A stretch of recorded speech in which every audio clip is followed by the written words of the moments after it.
Rasul Paulus ketika dia ditangkap oleh Tuhan sebagai rasul bagi bangsa Goyim, bangsa-bangsa yang tidak bersunat.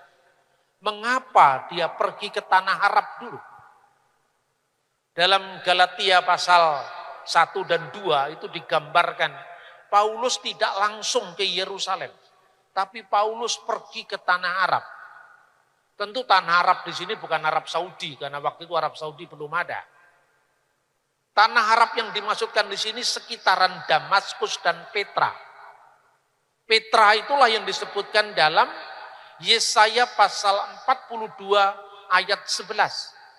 Di mana Petra itu disebut bersorak-soraklah wahai bukit batu. Bukit batu itu bahasa Ibraninya Sela. Dan ketika Alkitab diterjemahkan dalam bahasa Yunani yang namanya Septuaginta disebut Petra. Lalu di sana desa-desa yang dihuni kaum Kedar. Tempatnya di mana? Tempatnya di Petra. Petra itu wilayah Yordania sekarang ini. Jadi banyak orang pergi ke Israel, kalau ke Petra yang dibayangkan filmnya Indiana Jones. Dia lupa bahwa Petra itu ada nubuatannya. Di dalam Yesaya pasal 42 ayat 11.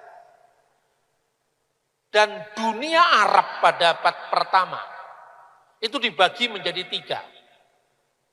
Menurut siapa? Menurut seorang bapak geografi yang menulis di Alexandria saat itu, namanya adalah Claudius Ptolemeus.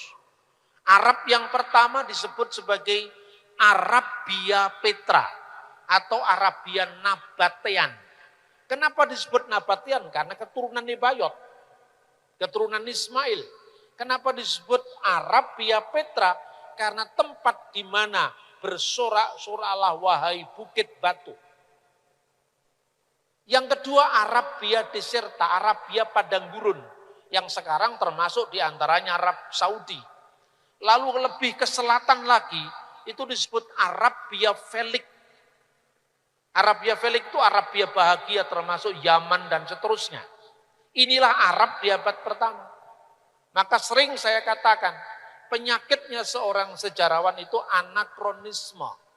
Dipikirnya Arab itu Arab sekarang, itu tidak, petanya sudah berubah berkali-kali.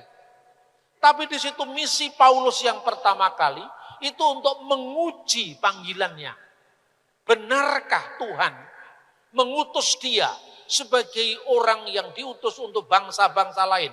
Dan skala prioritas pertama adalah bangsa Arab.